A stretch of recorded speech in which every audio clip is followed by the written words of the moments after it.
দয়া করে আমাকে ছেড়ে দেন। আমার কাছে যা আছে সব নিয়ে যান, তাও আমার কোনো ক্ষতি করেন না। তোমার মতো এমন সুন্দরী মেয়েকে এভাবে টাকা নিয়ে ছেড়ে দেয় কিভাবে বলো? তোমাকে দেখলে তো যে কোনো ছেলে পাগল হয়ে যাবে। আর সেখানে তো আমি একটা খারাপ ছেলে। আর তোমাকে ছেড়ে দিব ভাবলে কিভাবে? আপনার হাত জোর করে বলছি, আমার সর্বনাশ করবেন না। আপনার যত টাকা লাগে আমাকে বলেন, আমি দিয়ে দিব, কিন্তু আমার ক্ষতি করেন না। আদিবা আদিত্যর কাছে হাত জোড় করতে লাগলো আর কান্না করতে লাগলো। আদিত্য আদিবার কোনো কথা না শুনে ঝাঁপিয়ে পড়ল। এক এক করে আদিবার শরীর থেকে সবকিছু খুলে ছুঁড়ে ফেলে দিল। আদিবার সারা শরীর চুমুতে ভরিয়ে দিল। আদিবা আদিত্যকে সরিয়ে দেওয়ার চেষ্টা করতে লাগলো আর কান্না করতে লাগলো, কিন্তু আদিবার কান্না আদিত্যর কানে পৌঁছালো না। আদিত্য নিজের মতো করে আদর করতে লাগলো। আদর করা শেষ করে আদিত্য আদিবার ব্যাগ থেকে টাকা সাথে আদিবার গলার থেকে চেন টান দিয়ে নিয়ে নেয়। তারপর আদিত্য দৌড়ে আদিবাকে রেখে পালিয়ে গেল। আদিবা জোরে জোরে কান্না করতে লাগলো। হঠাৎ করে আদিবা কারো ডাকাডাকিতে চোখ খুলে দেখে ওর আম্মু বলে উঠল। আদিবা, এই আদিবা, আবার কান্না করছিস? আদিবা খাট থেকে উঠে শক্ত করে জড়িয়ে ধরলো ওর আম্মুকে। ওর আম্মু পিঠে হাত বুলিয়ে দিতে দিতে বলল। মা, আমার কান্না করিস না। এই জুনিয়রকে যদি কোনো দিন খুঁজে পাই, ওর এমন হাল করব না। আম্মু, আমি আর নিতে পারছি না। এই এক স্বপ্ন বারবার কেন আমার চোখের সামনে আসছে? আমি তো ওই রাতটাকে ভুলে যেতে চাই, তাও কেন বারবার স্বপ্ন হয়ে আমাকে মনে করিয়ে দিচ্ছে। তুই এটা নিয়ে বেশি ভাবিস জন্য এমন হয়। তোকে কতবার বললাম ওইসব নিয়ে ভাবিস না, যা হবার হয়ে গেছে। তুই যে বেঁচে আসোস এটাই তো অনেক। আমার একমাত্র মেয়ে তুই। তোর কিছু হয়ে গেলে আমরা কিভাবে বেঁচে থাকতাম বল? আম্মু, আমি একটা ধর্ষিতা মেয়ে। আমার বেঁচে থাকার চেয়ে মরে যাওয়া মনে হয় ভালো ছিল। প্লিজ এসব কথা রাখ। অফিসে যাবি না? অফিসে যাওয়ার সময় হয়ে গেছে, যা ফ্রেশ হয়ে আয়। আদিবা ওর আম্মুকে ছেড়ে চোখের পানি মুছে ওয়াশরুমে চলে যায়। আর এদিকে আদিত্য সকালে ঘুম থেকে উঠে গোসল করে ইন্টারভিউ দেওয়ার জন্য রেডি হয়ে নিল। আদিত্যর ছোট বোন এসেছে, আদিত্যকে বলল। ভাইয়া, রান্না শেষ, খাবার খেয়ে বের হ।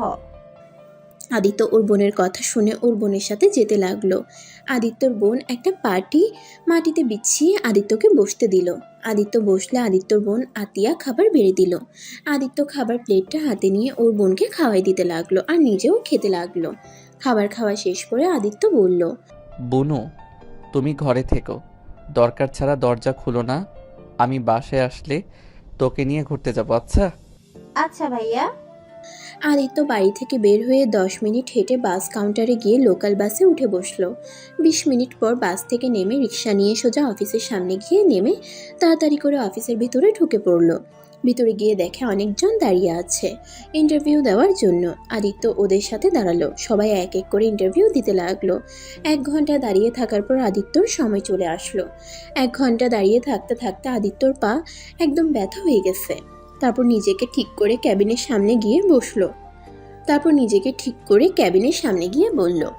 আসতে পারি ম্যাম? আসুন। আদিত্য ভিতরে গিয়ে আদিবাকে দেখে চমকে গেল। আদিত্যর হাত পা কাঁপতে লাগলো। আদিত্যকে বসতে বলল। আদিত্য বুঝতে পারছে না বসবে নাকি দৌড়ে পালিয়ে যাবে। আদিত্যকে এভাবে দাঁড়িয়ে থাকতে দেখে আদিবা বলল। কি ব্যাপার, বসছেন না কেন? বসেন।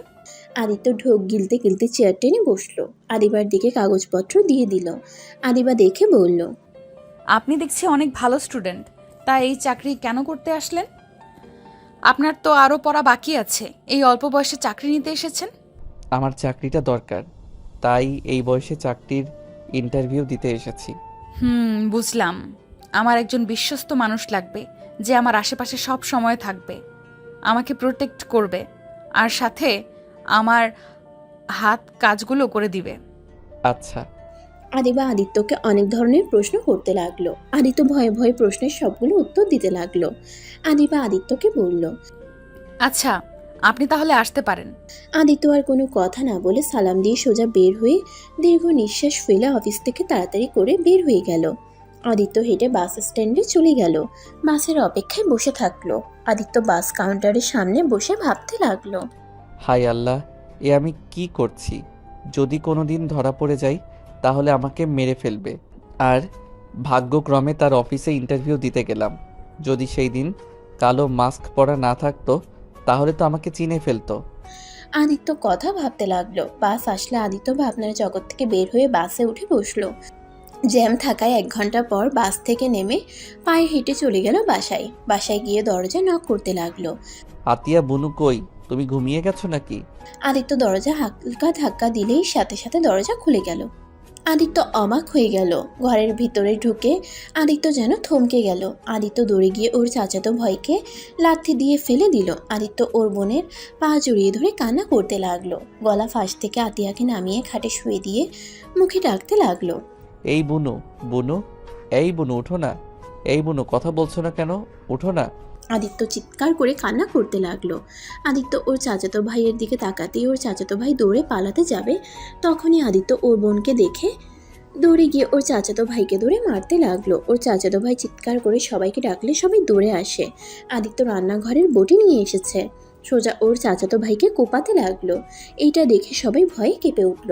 আদিত্য ওর চাচা চাচি আদিত্যকে থামানোর চেষ্টা করলো। আমাকে ছাড়েন, আপনার ছেলেকে আমি মেরে ফেলবো। আমার বোনকে ধর্ষণ করে মেরে ফেলেছে, আর আমি ওকে ছেড়ে দিব ভাবলেন কিভাবে? আদিত্য ওর চাচাতো ভাইকে আরেকটা কোপ দিতে যাবে, সাথে সাথে পুলিশ এসে আদিত্যকে ধরলো। আদিত্য চিৎকার করে কান্না করতে করতে বলল, স্যার, আমাকে ছেড়ে দেন, আমি ওকে মেরে ফেলবো। ওই আমার ছোট বোনকে মেরে ফেলেছে, আমি ওকে ছাড়বো না। সবাই রুমের ভিতরে গিয়ে আতিয়ার মৃত দেহ দেখে পুলিশরা আতিয়াকে আর আদিত্যকে নিয়ে চলে গেল। আর আদিত্যর চাচাতো ভাইকে হসপিটালে পাঠিয়ে দিল। আদিত্য আতিয়ার লাশ ধরে চিৎকার করে কান্না করতে লাগলো আর আতিয়াকে জড়িয়ে ধরে বলল, এই বুনু, উঠো না। এভাবে চোখ বন্ধ করে আসো কেন? বুনু, চোখ খুলো দয়া করে। আমাকে ছেড়ে চলে যেতে পারো না? আদিত্য চিৎকার করে কান্না করতে লাগলো। 5 বছর পর আদিত্য জেল থেকে বের হয়ে চারিদিকে চোখ বুলিয়ে দেখতে লাগলো। আদিত্য সারা মুখে দাড়ি দিয়ে ভরে গেছে। আদিত্যকে চেনা যাচ্ছে না। আদিত্য জেলখানা থেকে সোজা বাড়িতে চলে গেল। বাড়িতে গিয়ে দেখে ঘরের টিলাগুলো ঝোল ধরে গেছে। সারা বাড়ি জঙ্গল দিয়ে ভরে গেছে। আদিত্যকে দেখতে সবাই এসেছে। সবাই আদিত্যকে দেখে নানা ধরনের কথা বলতে লাগলো। আদিত্য দরজা খুলে ভিতরে ঢুকে দেখে মাকড়সার জাল দিয়ে রুম ঢেকে গেছে। আদিত্য মাকড়সার জালগুলো সরিয়ে আতিয়ার ছবিটা আলমারি থেকে বের করে হু হু করে কেঁদে উঠল আর বলতে লাগলো, আমার জন্য আজ তোমাকে হারিয়ে ফেললাম। কথায় আছে না, অন্যর সাথে অন্যায় করলে নিজের সাথে হয়। সেই দিন যদি আমি ওই ভুলটা না করতাম, আজ এমনটা হয়তো হতো না। আমার পাপের শাস্তি তোকে পেতে হলো রে বোন, আমাকে তুই ক্ষমা করে দিস। আদিত্য কথাগুলো বলে অঝোর ধারায় কান্না করতে লাগলো।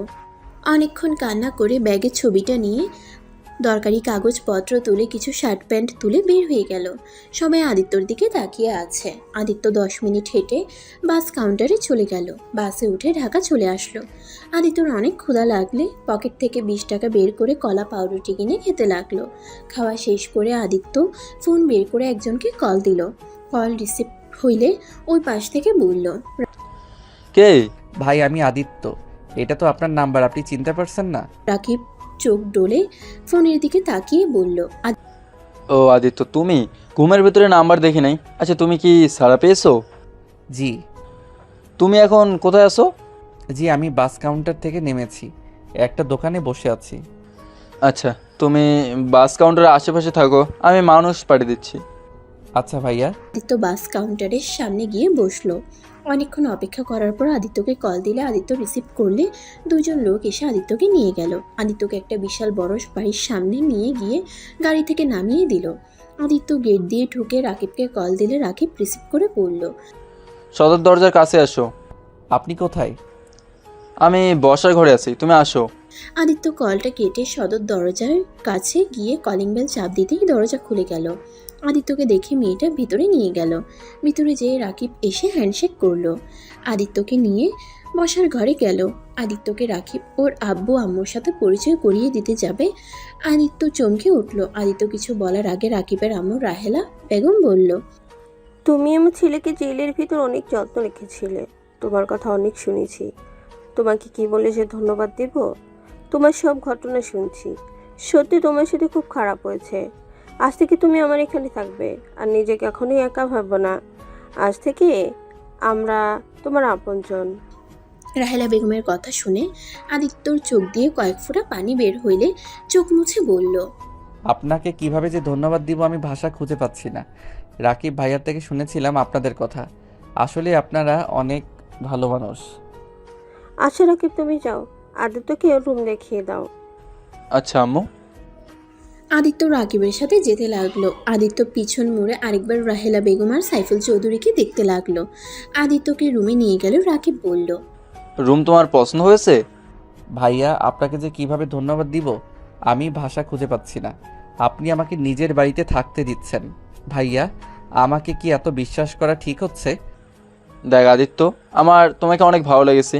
আমি তোমায় বলছিলাম তুমি আমার ছোট ভাই, তোমাকে আমি ছোট ভাইয়ের মতোই ভালোবাসি। আমি তোমার সাথে 2 বছর থাকছি। আমি এই 2 বছরে তোমাকে যতটা চিনেছি, তুমি মানুষটা অসাধারণ। শোনো, ফ্রেশ হয়ে নাও, বাইরে বের হবো। তোমার মুখের কি অবস্থা হয়েছে? চুল কাটতে হবে, দাড়ি কাটতে হবে, পোশাক কিনতে হবে। একদম পাগল পাগল দেখা যাচ্ছে তোমায়। ভাইয়া আমার জন্য এত খরচ করতে হবে না। আপনি আমাকে থাকতে দিয়েছেন, এটাই আমার জন্য যথেষ্ট। আমাকে একটু একটা কাজ দিলে আর কিছু চাই না। এত কথা বলো না। 2 বছরে বুঝে গেছো আমার রাগ উঠে যায়, যার কারণে 2 বছর জেলও খাটতে হয়েছে। রাগে বসে নিজের গার্লফ্রেন্ডকে মেরে ফেলতে নিয়েছিলাম, আর তুমিও আবার রাগ তুলো না। আর আমি যা করি তাই চুপচাপ দেখে যাও। ভাইয়া এত রাগ কিন্তু ভালো না।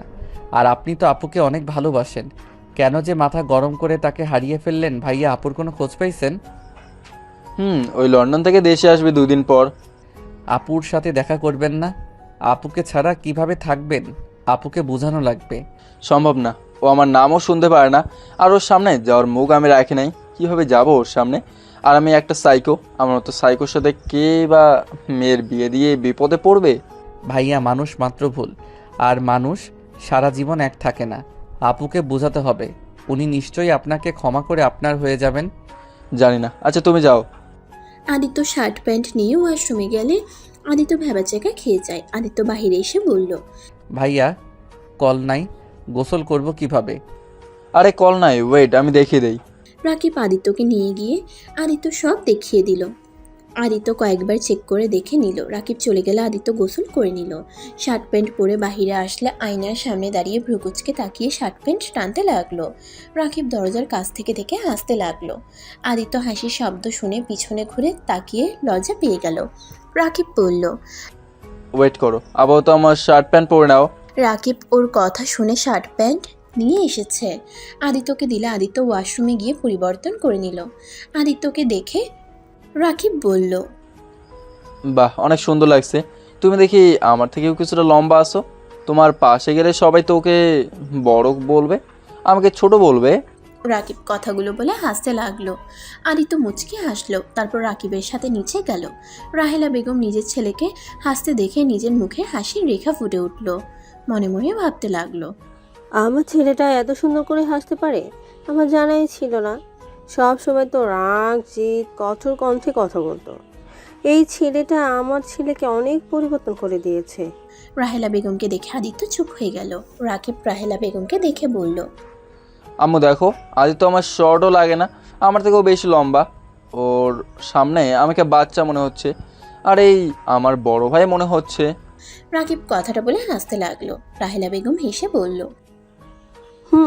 আদিত্য তোমার বয়সে ছোট, কিন্তু ওর যতটা বুদ্ধি আছে তোমার তাও নাই। তুমি ছোট মানুষের মতো রাগ জিদ করো। আম্মু আমি কিন্তু এখন অনেক ভালো হয়ে গেছি। সরি বাবা, ভুল হয়ে গেছে, মনে ছিল না। আমার কলিজার টুকরাটাই যে ভালো হয়ে গেছে। রাকিব রাহেলা বেগমের কাছে গেলে রাহেলা বেগম রাকিবের কপালে চুমু দিল। আদিত্য রাকিব রাহেলা বেগমের ভালোবাসা দেখে নিজের অজান্তেই চোখে পানি চলে আসলো। আদিত্য পানি মুছে ফেলল। রাকিব রাহেলা বেগমকে ছেড়ে দিয়ে বলল, আম্মু আদিত্যকে নিয়ে বের হচ্ছি। খাবার খাওয়া নিয়ে যাও, আদিত্য নিশ্চয়ই ক্ষুধা লাগছে। আমি রেস্টুরেন্টে থেকে খাওয়া দাওয়া দিব। আদিত্য চলো আমার সাথে। রাকিবের সাথে আদিত্য যেতে লাগলো। আদিত্যকে নিয়ে সোজা সেলুনে চলে গেল। চুল দাড়ির সাথে ফেসিয়াল করলো। সব করা শেষ হইলে রাকিব আদিত্যকে দেখে অবাক হয়ে বলল, মাশাল্লাহ ছোট ভাই, তোমাকে তো একদম হিরোদের মতো লাগছে। তোমাকে দেখে আমার হিংসা হচ্ছে। ভাইয়া মজা করেন না, আপনি আমার থেকে দ্বিগুণ হ্যান্ডসাম। হয়েছে, চলো এবার রেস্টুরেন্টে যাব। খাবার খেয়ে তোমার জন্য পোশাক কিনে বাসায় যাব। আদিত্য ও রাকিব সেলুন থেকে বের হয়ে বাইকে উঠে পড়ল। দুজন মিলে রেস্টুরেন্টে চলে গেল। আদিত্য রেস্টুরেন্টে দেখে অবাক হয়ে গেল। দুজন একটা টেবিলের সামনে বসলো। আদিত্য রাকিবকে বলল, জানেন ভাইয়া, আমার ছোট বোনের অনেক স্বপ্ন ছিল এমন একটা রেস্টুরেন্টে এসেছে খাবার খাবে। আমি শুধু ওকে বলতাম আমি যখন জব পাবো তখন তোমাকে নিয়ে যাব।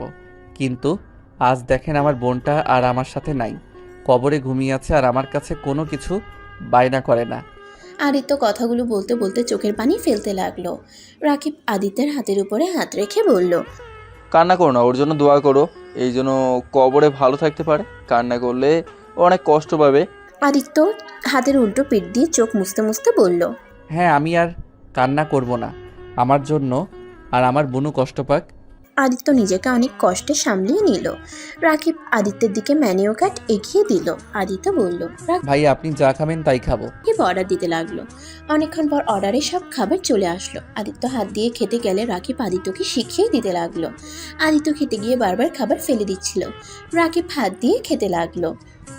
আদিত্য হেসে চামচ রেখে দিয়ে হাত দিয়ে খেতে লাগলো আর বলল, জানেন ভাইয়া, হাত দিয়ে খাবার যে কি শান্তির, সেটাতে চামচ দিয়ে কেউ অতটা মজা পাওয়া যায় না। ঠিক বলছো। দুজন গল্প করতে করতে খাবার খেয়ে নিল।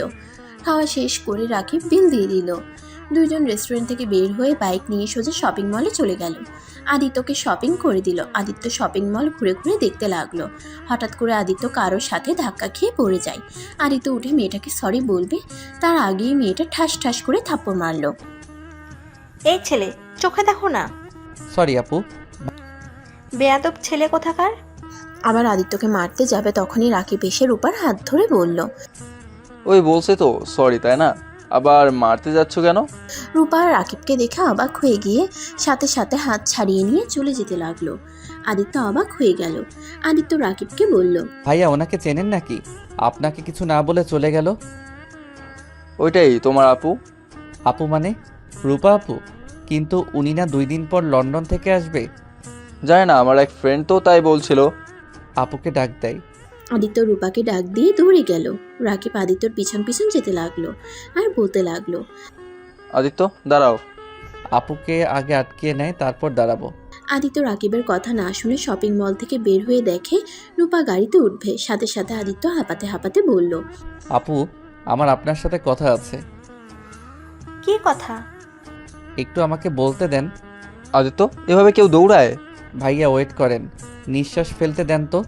রূপা রাকিবকে দেখে গাড়িতে উঠতে যাবে, সাথে সাথে আদিত্য গাড়ির দরজা আটকিয়ে দিয়ে বলল, আপু প্লিজ রাগ করে চলে যাবেন না, প্লিজ একটু আমার কথা শুনেন। আমি কারো কথা শুনতে চাই না। আর তুমি কে যে তোমার কথা শুনতে হবে? আপনার একটা ছোট ভাই হিসেবে ধরতে পারেন, প্লিজ আমার কথাটা শুনেন। রূপা কিছু বলতে যাবে তখনই পিছন থেকে কেউ বলে উঠল, রূপা। দোস্ত, তুই কেমন আছোস? রূপা আদিত্যকে এড়িয়ে আদিবাকে জড়িয়ে ধরল। আদিত্য পিছনে ঘুরে আদিবাকে দেখে ভয়ে হাত কাঁপতে লাগলো। আদিবা রূপাকে বলল, রূপা, তুই না 2 দিন পর আসবি, এখানে কি করছিস? সবাইকে সারপ্রাইজ দেব, তাই গতকাল রাতে এসেছি। সবাইকে সারপ্রাইজ দেবার জন্য কিছু বলি নাই। তাই বলে আমাকে বলবি না? আর এখানে কি করছিলি? আর রাকিব, তুমি এখানে কেমন আছো? জেল থেকে কবে ছাড়া পাইলে? ভালো আছি, তুমি কেমন আছো? 5 দিন হলো এসেছি। ও আচ্ছা, তা জেলের ভাত কেমন লাগলো? আর তোমার সাহস কি করে হয় আবার আমার বান্ধবীর সামনে আসার? রাকিব কিছু না বলে আদিত্যর হাত ধরে টেনে নিয়ে গেল। আদিত্য ভয়ে চলে গেল, কোনো কথা বলল না। রাকিব আদিত্যকে এভাবে দেখে বলল, কি ব্যাপার, এভাবে কাঁপছো কেন? কিছু হয়েছে তোমার? না। রাকিব বাইকে উঠে পড়লে আদিত্য পিছনে উঠে বসলো। দুজন বাসায় চলে আসলো। আদিত্য রুমে এসে খাটে বসে ভাবতে লাগলো। আমাকে যেভাবে হোক ওনার কাছ থেকে ক্ষমা চাইতে হবে, না হইলে আমি কখনোই শান্তিতে ঘুমাতে পারবো না। আমার বোন শান্তি পাবে না। আমাকে যেভাবে হোক ওনার কাছ থেকে ক্ষমা চাইতে হবে। কিভাবে ওনার সাথে যোগাযোগ করব?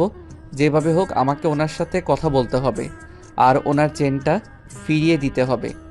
আদিত্য কথাগুলো ভাবছিল। রাকিব নিজের রুমে গিয়ে রূপার কথা ভেবে চোখ বেয়ে পানি ছড়াতে লাগলো। 8টার দিকে আদিত্য রাকিবের রুমে আসলে রাকিবের রুম অন্ধকার হয়ে আছে। আদিত্য লাইট চালিয়ে দিল। রাকিব উপর হয়ে শুয়ে আছে। আদিত্য রাকিবকে আস্তে আস্তে ডাকতে লাগলো। রাকিব ঘুম ঘুম চোখে খাটে বসে বলল, কিছু বলবেন?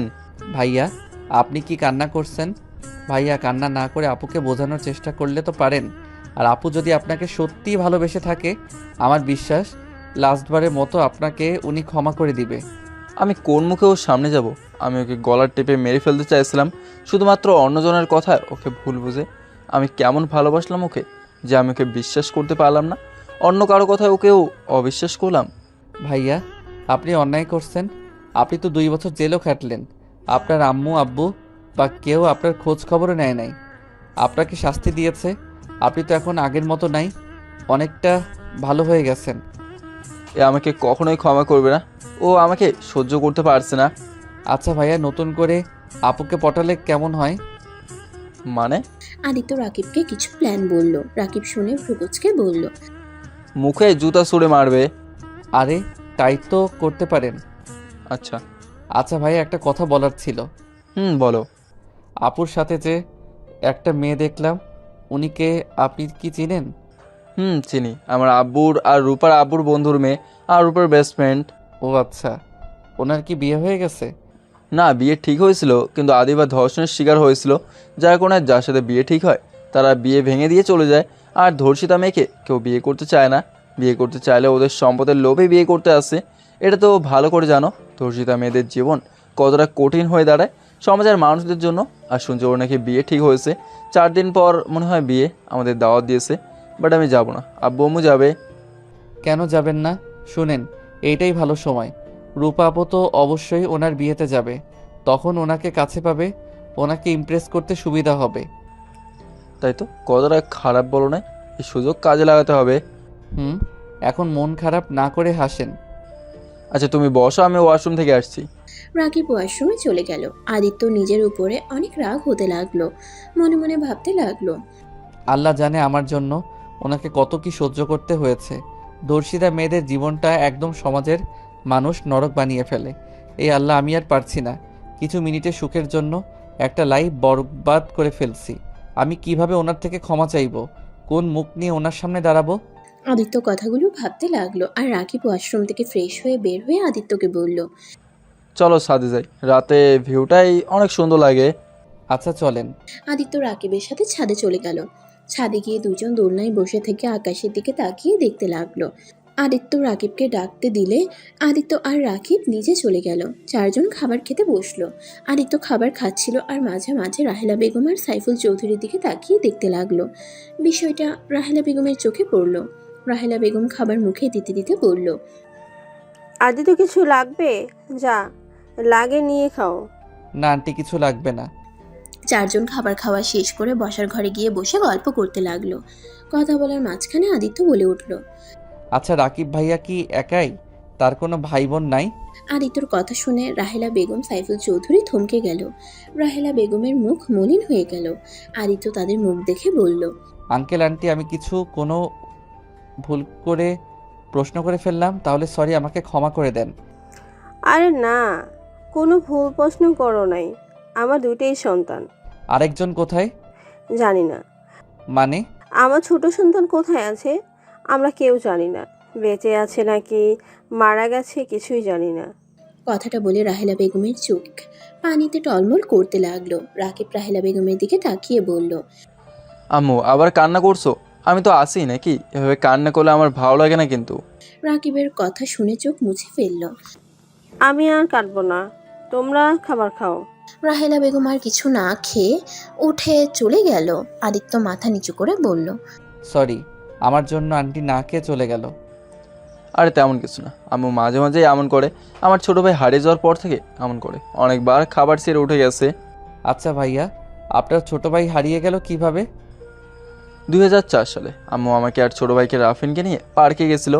আমি আইসক্রিমের বায়না ধরলে আম্মু আমার জন্য আইসক্রিম কিনতে চলে যায়, আর আমি আর আমার ছোট ভাই খেলা করছিলাম। হঠাৎ করে আমি প্রজাপতি দেখে প্রজাপতির পেছন পেছন চলে যাই। আমি রাস্তায় পৌঁছে গেলে অ্যাক্সিডেন্ট হতে যাবে, তার আগে আম্মু দৌড়ে আমার কাছে যায়, আমাকে কোলে তুলে নিয়ে এসেছে। দেখে আমার ছোট ভাই যেখানে রেখে গেছিলাম ওইখানে নাই। শুধু আমার ছোট ভাই না, ওইখানে আরও ছোট 3টা বাচ্চা ছিল, ওদের কেউ খুঁজে পায় না। আজ 20 বছর হয়ে গেল, কাউকে এখন পর্যন্ত পাওয়া যায় নাই। রাকিব কথাগুলো বলে এক পর্যায়ে কান্না করে দিল আর বলতে লাগলো,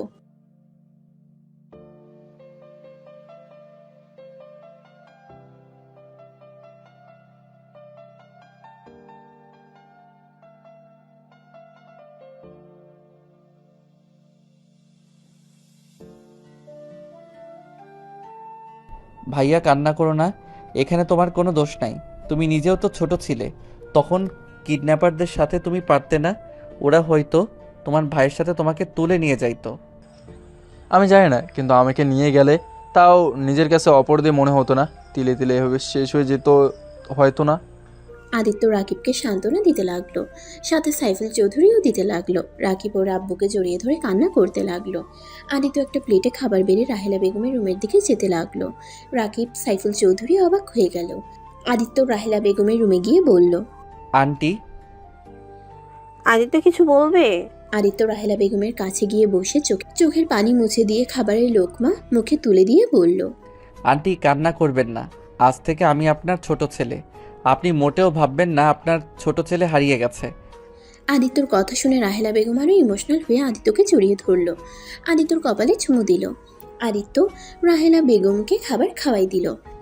দুইজনের ভিতরে ভালো একটা সম্পর্ক হয়ে গেল। 4 দিন পর ভাইয়া উঠেন, আম্মু আব্বু ডাকছে। তাড়াতাড়ি উঠে বিয়ে বাড়িতে যেতে হবে তো। আমাকে ঘুমাতে দাও, পরে যাব, এখন যাব না। ভাইয়া আমাদের কাজ কি ভুলে গেছেন? রূপা আপুকে ইমপ্রেস করতে হবে তো। আদিত্যর কথা শুনে রাকিব লাফ দিয়ে উঠে তাড়াতাড়ি করে ফ্রেশ হতে চলে গেল। রাকিব তাড়াতাড়ি করে রেডি হয়ে নিল। রাকিব আদিত্য একসাথে নিচে গেলে রাহেলা বেগম বলল, মাশাল্লাহ, আমার ছেলে দুইটাকে পাঞ্জাবিতে অনেক সুন্দর লাগছে, কারণ নজর না লাগে। রাহেলার কথা শুনে 4 জন হেসে উঠল। তারপর বাসা থেকে বের হয়ে গাড়িতে উঠে পড়ল। 20 মিনিট বিয়ে রিসেপশন চলে গেল। সবাই নাচ গান করছে। আদিত্য রাকিব রূপাকে খুঁজতে লাগলো। খুঁজতে খুঁজতে রূপাকে ছাদে পেল। রাকিব আদিত্যকে সামনে এগিয়ে দিলে আদিত্য রূপার কাছে গিয়ে বলল, আসসালামু আলাইকুম আপু, কেমন আছেন? রূপা কারো কণ্ঠ পেয়ে পিছনে ঘুরে তাকিয়ে দেখে আদিত্য। রূপা আদিত্যকে বলল, ওয়ালাইকুম সালাম, তুমি এখানে কি করছো? জি আপু, আমি ভাইয়াদের সাথে এসেছি। ভাইয়া, রাকিব তোমার কেমন ভাই? কলিজার ভাই। যাই হোক, ওইসব বাদ দেন। যেটা বলার ছিল আপু, ভাইয়া আপনাকে অনেক ভালোবাসে। প্লিজ আপু, ভাইয়াকে ক্ষমা করে দাও, একটা সুযোগ দেন। ভাইয়া নিজেকে অনেক পরিবর্তন করছে। ব্যাস, আর একটা কথা বলো না, এখান থেকে চলে যাও, না হলে খুব খারাপ হয়ে যাবে। আপু প্লিজ, দয়া করে ভাইয়াকে ক্ষমা করে দেন। আদিত্যর কথা শুনে রূপা রেগে সোজা আদিত্যর গালে ঠাস ঠাস করে থাপ্পড় মারলে। রাকিব আদিত্যর পেছন থেকে বের হয়ে রাগীর লোক নিয়ে কিছু বলতে যাবে, সাথে সাথে আদিত্য রাকিবের হাত ধরে বলল, আপু আমাকে মারেন, সমস্যা নাই, আমার ভাইয়াকে দয়া করে ক্ষমা করে দেন। ভাইয়া তো নিজের ভুল বুঝতে পারছে, 2 বছর জেল খাটছে। তারপর কি আপনার মনে হয় ভাইয়ার শাস্তি কম হয়ে গেছে? দেখেন, আপনার যদি ভাইয়ার উপরে রাগ থাকে তাহলে ভাইয়ার উপরে রাগ খাটান, দরকার পড়লে শাস্তি দেন। তাই বলে আপনি ভাইয়াকে এড়িয়ে যাবেন না, কথা বলেন অন্তত। আপনি তো ভাইয়াকে ভালোবাসেন, ভালোবাসার মানুষটাকে কি লাস্টবারের মতো ক্ষমা করা যায় না? আদিত্যর কথা শুনে রূপা কিছু বলতে যাবে, তার আগেই নিচ থেকে চিল্লাপাল্লার আওয়াজ আসলে 3 জন দৌড়ে নিচে নেমে গেল। নিচে গিয়ে দেখে আদিবা আত্মহত্যা করতে চলে গেছে। সবাই আদিবার রুমের দরজা ধাক্কাতে লাগলো। দরজা খুলছে না দেখে আদিত্য পাশের রুমের দরজা খুলে ব্যালকনি দিয়ে আদিবার রুমে ঢুকলো। আদিত্য আদিবার পা ধরে বলল, দয়া করে এমন পাপ কাজ করবেন না, এইটা কখনোই সমাধান হতে পারে না। দয়া করে নেমে আসেন। আমাকে ছেড়ে দেন, আমি বাঁচতে চাই না। আমার বেঁচে থাকার কোনো অধিকার নাই। ধর্ষিতা মেয়ের বেঁচে থাকার কোনো অধিকার নাই। দয়া করে আমাকে ছেড়ে দেন, আমি আর পারছি না। এক এক করে এইভাবে সবাই বিয়ে ভেঙে দিয়ে যাচ্ছে। 1000 জনের 1000 কথা, এত কথা শুনতে আর পারছি না। কারো কথায় কেন কান দিচ্ছেন? আপনি তো আপনার বাবা মায়ের একমাত্র সন্তান। আপনার যদি কিছু হয়ে যায় তাহলে আপনার বাবা মায়ের কি অবস্থা হবে একবার ভেবে দেখেছেন? আপনি তো আত্মহত্যা করে ভাবছেন মুক্তি হয়ে যাবেন, কিন্তু আপনার আব্বু আম্মুর কি হবে? তারা সহ্য করতে পারবে কি? আদিত্য, দরজা খোলো। ভাইয়া, উনি তো দড়ি ছড়াচ্ছেন না, ওনাকে ছেড়ে দিলে তো উনি ঝুলে যাবে। তোমার পায়ের কাছে দেখো টুল আছে, ওইটা খাটের উপরে তুলে আদিবের পায়ের নিচে দাও। আদিত্য রাকিবের কথা শুনে পা দিয়ে টুলটা নিয়ে আসতে লাগলো। আর ওইদিকে আদিবার আব্বু আম্মু কান্নায় ভেঙে পড়তে লাগলো। আর সবাই আদিবাকে নেমে পড়তে বসতে লাগলো। আদিত্য অনেক কষ্টে টুলটা নিয়ে আদিবার পায়ের কাছে দিয়ে দরজা খুলতে যাবে, সাথে সাথে আদিবা পায়ের কাছ থেকে টুল ছড়িয়ে ঝুলে পড়ে। আদিত্য দরজা খুলে দিলে সবাই রুমে ঢুকে পড়ে। আদিবার আব্বু আম্মু আদিবার হাত জড়িয়ে ধরে কান্না করতে লাগলো আর বলতে লাগলো, আদিবা, এমন কাজ করো না। কে কি বলো, ওইটা কানে নিচ্ছ কেন? কে তোমাকে বিয়ে করলো বা করলো না, ওইটা দেখার বিষয় না। আদিবা, আমাকে ছেড়ে চলে যাও না। রাকিব রূপা মিলে আদিবাকে নামিয়ে নিল। আদিবা জোরে জোরে কাঁদতে লাগলো। আদিত্যর নিজের উপরে অনেক রাগ হতে লাগলো। আদিত্য সহ্য করতে না পেরে আদিবার কাছে গিয়ে আদিবার হাত শক্ত করে জড়িয়ে ধরে বলল, আমি আপনাকে বিয়ে করতে চাই। আমি আপনাকে কথা দিচ্ছি, এই 5 বছর যতটা কষ্ট সহ্য করছেন আমি আপনাকে সম্পূর্ণ ভালোবাসা দিয়ে সব ভুলিয়ে দেওয়ার চেষ্টা করব।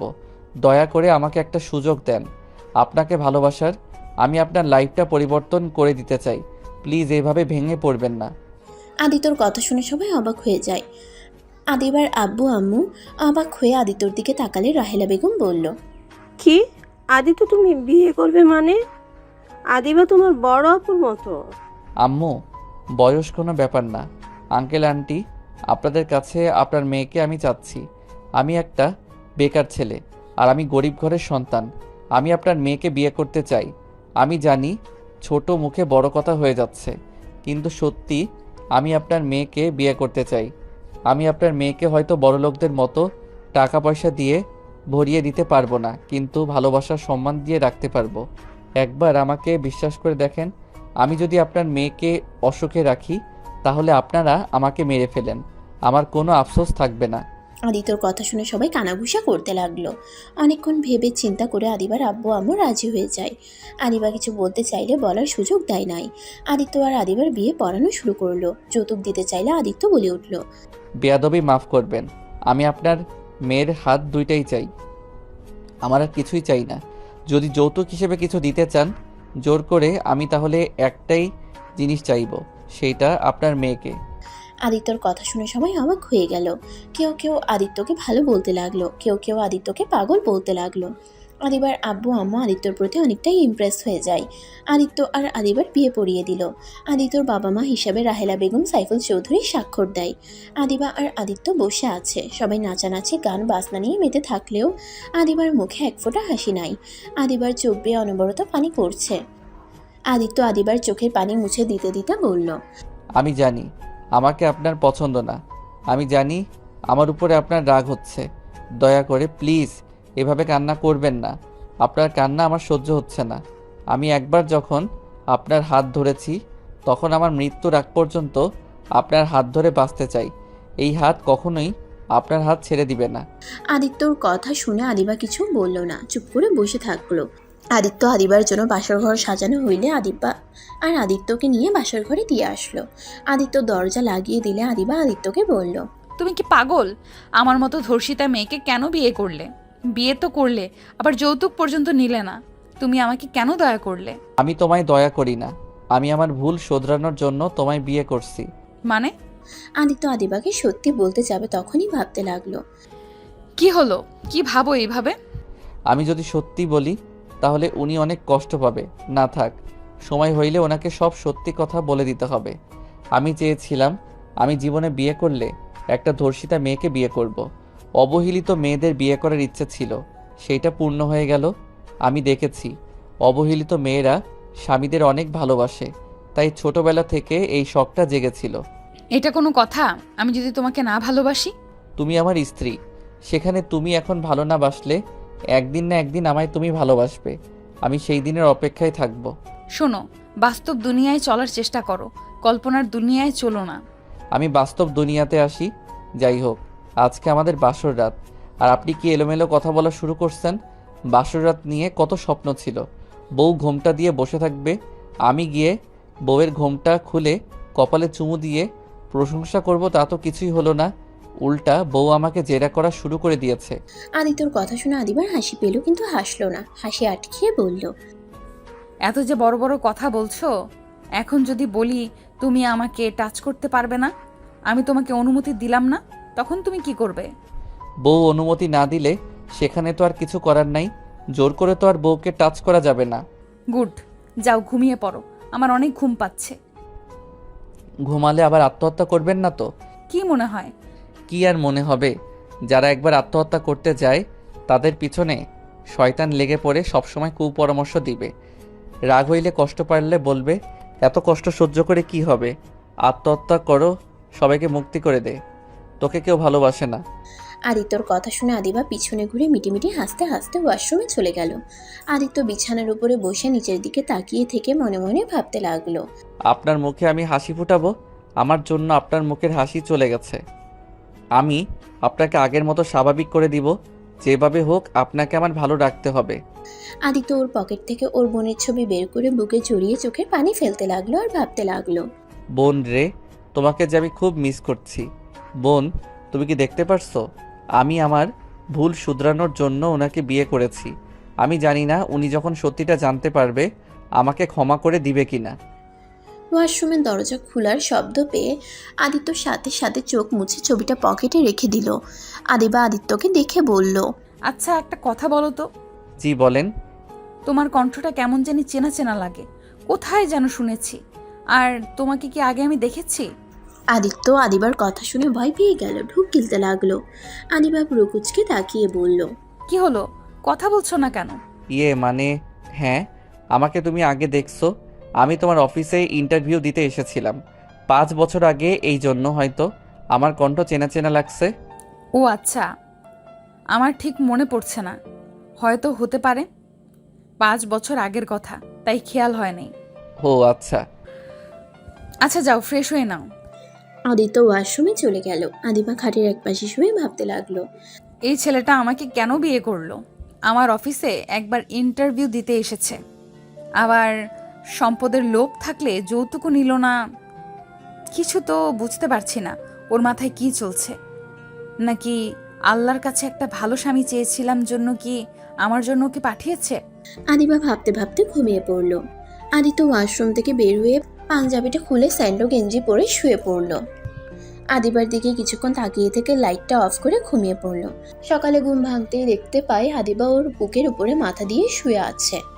আদিত্য একটু নড়ে উঠলে আদিবার ঘুম ভেঙে যায়। আদিবা চোখ খুলতেই আদিত্য চোখ বন্ধ করে ফেললো। আদিবা নিজেকে আদিত্যর বুকে দেখে লজ্জা পেয়ে গেল, সাথে সাথে উঠে পড়ল।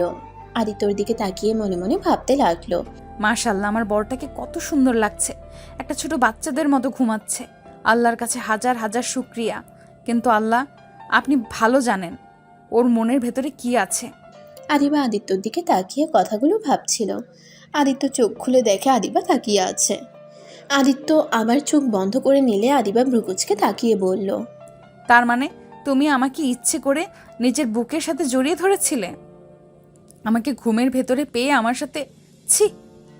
আদিবার কথা শুনে আদিত্য লাফ দিয়ে উঠে ভয়ে ভয়ে বলল, বিশ্বাস করো, আমি কিছু করি নাই। আল্লাহর কসম, আমি তোমায় ইচ্ছে করে বুকে টেনে নেই নাই। আমি তো ঘুমিয়ে গেছিলাম। ঘুম ভাঙলে দেখি তুমি শুয়ে আছো আমাকে জড়িয়ে ধরে। তোমাকে নড়তে দেখে ভয়ে চোখ বন্ধ করে নিয়েছিলাম, যাতে তুমি আমায় ভুল বুঝতে না পারো। ওকে বিশ্বাস করলাম। যদি ভুলেও ঘুমের ভেতরে আমাকে টাচ করার চেষ্টা করো তাহলে তোমার খবর আছে বলে দিলাম। আদিবা কথাটা বলেই খাট থেকে নেমে মিটিমিটি হাসতে লাগলো আর মনে মনে বলতে লাগলো, বরটা কি ভয়টাই না পেয়ে গেছে, মুখটা দেখার মতো ছিল। আদিবা ওয়াশরুমে চলে গেল। আদিত্য খাটের উপরে বসে পড়ল। আদিবা গোসল করে আসলো। আদিবা তোয়ালা পিছিয়ে আসলে আদিত্য সাথে সাথে চোখ সরিয়ে নিল। আদিবা ড্রেসিং টেবিলের সামনে গিয়ে হেয়ার ড্রায়ার দিয়ে চুল শোকাতে লাগলো। আদিত্য আর চোখে তাকিয়ে দেখতে লাগলো। আদিবা আয়নায় আদিত্যকে আর চোখে তাকাতে দেখে মিটিমিটি করে হাসতে লাগলো আর ভাবতে লাগলো, দেখবো কি করে, কতক্ষণ নিজেকে কন্ট্রোল করে রাখো, আমার অনুমতি ছাড়া কতক্ষণ নিজেকে ধরে রাখতে পারো।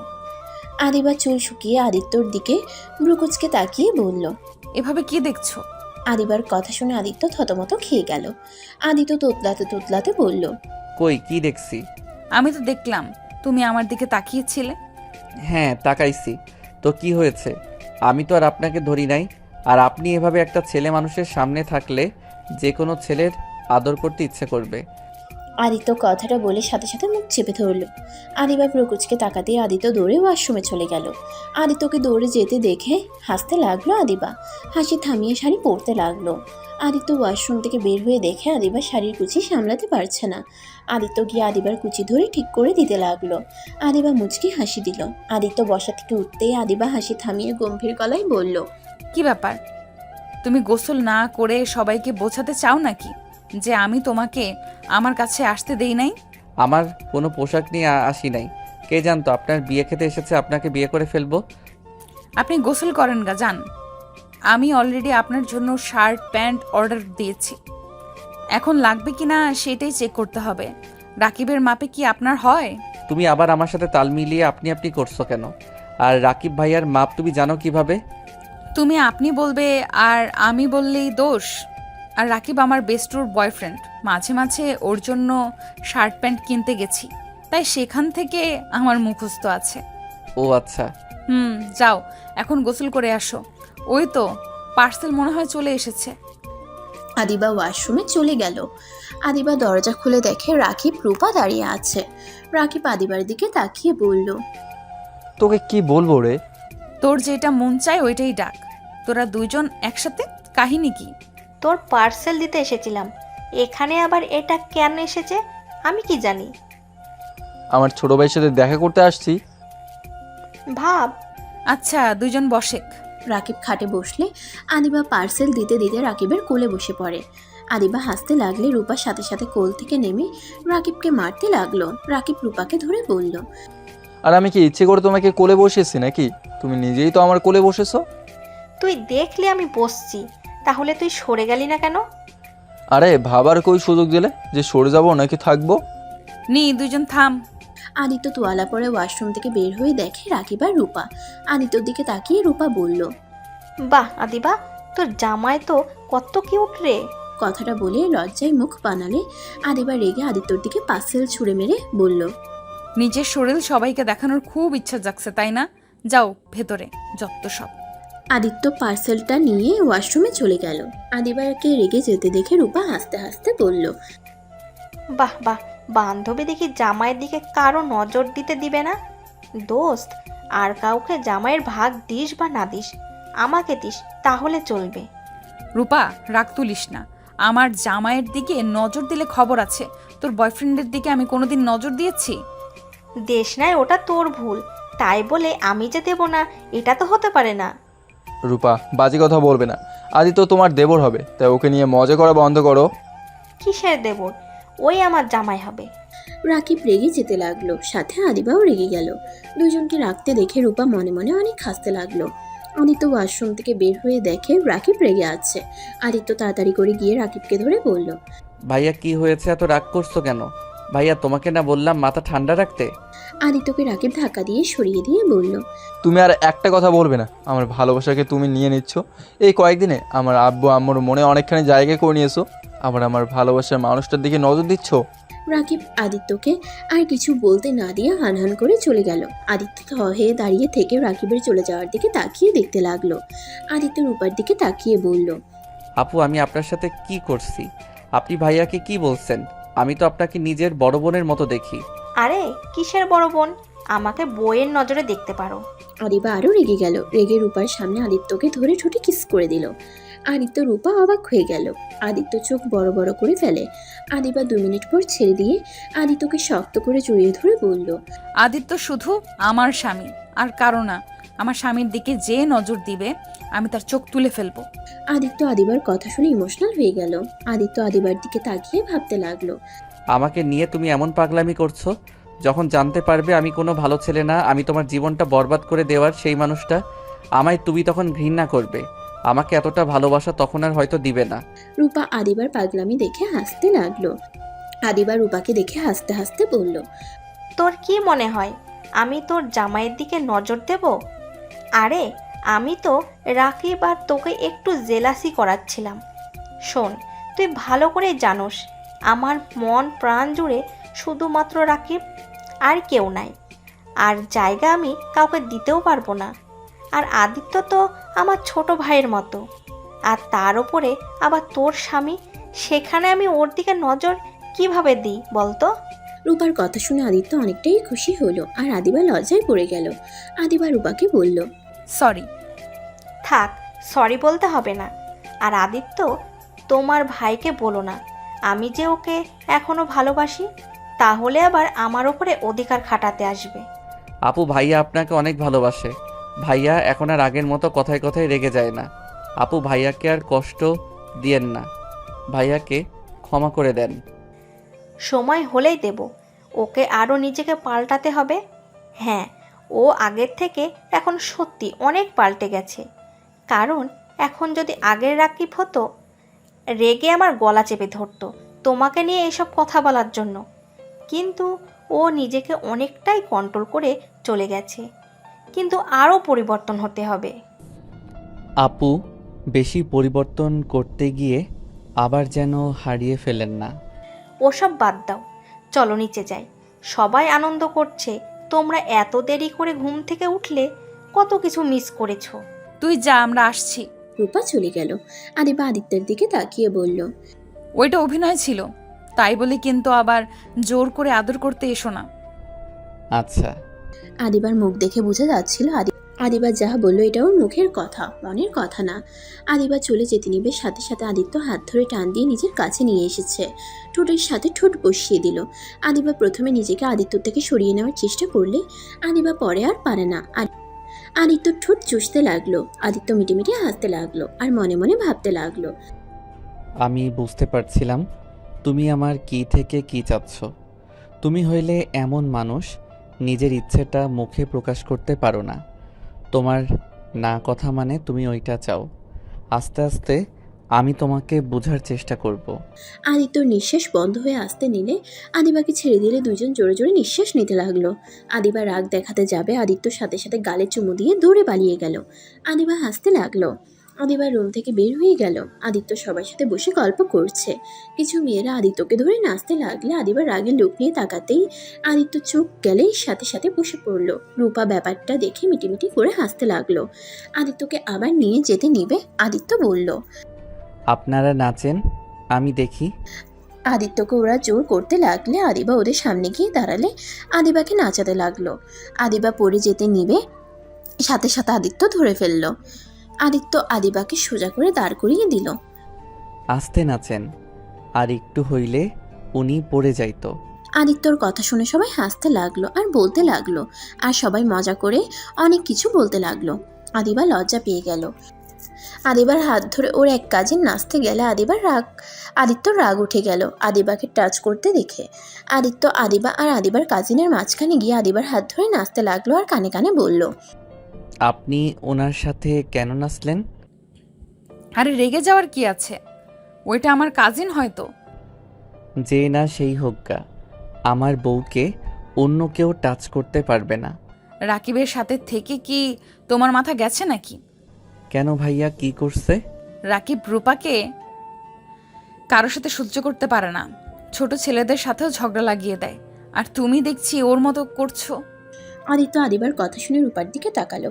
রূপা অন্য ছেলেদের সাথে নাচছে। রাকিব নিচের দিকে তাকিয়ে বসে আছে আর চোখে তাকিয়ে দেখতে লাগলো। আদিত্যর মাথায় একটা বুদ্ধি আসলো। আদিবাকে ছেড়ে দিয়ে রূপার কাছে গিয়ে রূপার হাত ধরে ঘোরাতে ঘোরাতে রাকিবের উপরে ফেলে দিল। রাকিব সাথে সাথে ধরে ফেললো। রাকিব রূপাকে ধরলে আদিত্য রাকিব আর রূপাকে তুলে বলল, ভাবি, আপনার কাজ দেখে অবাক। আমার ভাইকে রেখে অন্য ছেলের সাথে নাচা, অন্য ছেলেদের কাছে গেলে ধাক্কা দিয়ে ফেলে দিব, তখন বুঝবেন মজা কেমন লাগে। আদিত্য কথাগুলো বলে রাকিবের হাতে দিয়ে আদিবার কাছে চলে গেল। আদিবাকে ওইখান থেকে দূরে সরিয়ে নিয়ে এসে বলল, এত মানুষের ভিড়ে যাওয়ার দরকার নাই, নাচতে নাচতে ঘেমে গেছো। আদিত্য টিস্যু নিয়ে এসে আদিবার মুখ গলা মুছে দিতে লাগলো। আদিবার আব্বুর চোখে পড়লে আদিবার আম্মুকে থামিয়ে দিয়ে ইশারা করলে দুজন খুশি হয়ে চলে গেল। আদিবা আদিত্যর দিকে তাকিয়ে বলল, চলো খাবার খেয়ে আসি, অনেক ক্ষুধা লাগছে। আচ্ছা চলো। আদিত্য আদিবা দুজন খাবার খেতে চলে গেল। আদিত্য আদিবাকে খাওয়াই দিতে লাগলো। এটা দেখে সবাই বলতে লাগলো, বাহ বাহ, কি ভালোবাসা। রূপা কাছে এসে বসে পানি খেতে লাগলো আর বলল, আমার বান্ধবীকে এভাবে সারা জীবন ভালোবেসো, কখনো কষ্ট দিও না। চেষ্টা করব, বাট আপনি আমার ভাইয়াকে কষ্ট কেন দিচ্ছেন? ওর এটা পাওয়া উচিত, তাই। নিজেকে নিচে নামিয়ে ভাইয়াকে শাস্তি দেওয়ার মানে কি? এইটা নোংরামি হচ্ছে। তুমি কি বলতে চাচ্ছ? আপনি আর অন্য ছেলেদের সাথে এভাবে নাচবেন না। আমি খেয়াল করছি, ওই যে কালো চশমা পরা ওই ছেলেটা আর ডানের দিকে একটা ছেলে আছে, ওরা দুইজন বাজেভাবে টাচ করছিল। ওরা আমাদের ফ্রেন্ড। ফ্রেন্ড বলে কি? আপনাকে ওইভাবে টাচ করবে নাকি? রূপা কথাটা বলে চলে গেল। আদিবা আদিত্যর দিকে তাকিয়ে বলল, তুমি ওদের বিষয়ে এত না গলাচ্ছ কেন? তুমি জানো রাকিব কি করছে? আমার প্রিয় মানুষ যদি এমন করতো, আমি কবে ওর সাথে কথা তো দূর, ওর মুখও দেখতাম না। রূপা ভালোর জন্য এখনও রাকিবকে ভালোবেসে যাচ্ছে। আদিবার কথা শুনে আদিত্য ভীষণ খেলে আদিবা পানি দিলে আদিত্য পানি খেয়ে নিল। তারপর আদিবাকে খাওয়াই দাওয়া শেষ করে উঠে পড়লো টেবিল থেকে। আদিত্য রাহেলা বেগমকে খুঁজতে লাগলো। অনেকক্ষণ খোঁজাখুঁজির পর আদিত্য একটা রুমে রাহেলা বেগমকে কাঁদতে দেখলেন। আদিত্য কাঁধে হাত দিয়ে রাহেলা বেগম আবার কান্না করতে লাগলো। একটা ছবি বুকে জড়িয়ে আদিত্য বলল, আম্মু, আপনার কি হয়েছে? কার ছবি বুকে নিয়ে কান্না করেন? আদিত্য দেখো, আমার ছেলের ছবি। আমার ছেলে নিশ্চয়ই এখানে এসেছিল। এই ছবিটাই আমার ছেলের ছোটবেলার। তার সাথে একটা ছোট মেয়ের ছবি দেখছি। মেয়েটাকে জানি না, কিন্তু এইটা আমার ছেলের ছবি। এই ছবিটা এখানে কিভাবে আসলো আমি বুঝতে পারছি না। আদিত্য চমকে গেল। আদিত্য রাহেলা বেগমের হাত থেকে ছবিটা দেখে পকেটে হাত দিয়ে দেখে পকেটে ছবিটা নাই। আদিত্য ঢোক গিলতে লাগলো। রাহেলা বেগম কান্নায় ভেঙে পড়তে লাগলো। রাহেলা বেগমের কান্না দেখে আদিত্যর চোখে পানি আসতে লাগলো। রাহেলা বেগমকে সান্ত্বনা দিতে দিতে বলল, আম্মু, কান্না করবেন না।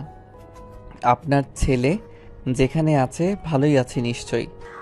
আমার সন্তান আমার এত কাছে ছিল, আর আমি তাকে পেয়েও হারিয়ে ফেললাম। আমি আমার সন্তানের কাছে যেতে চাই।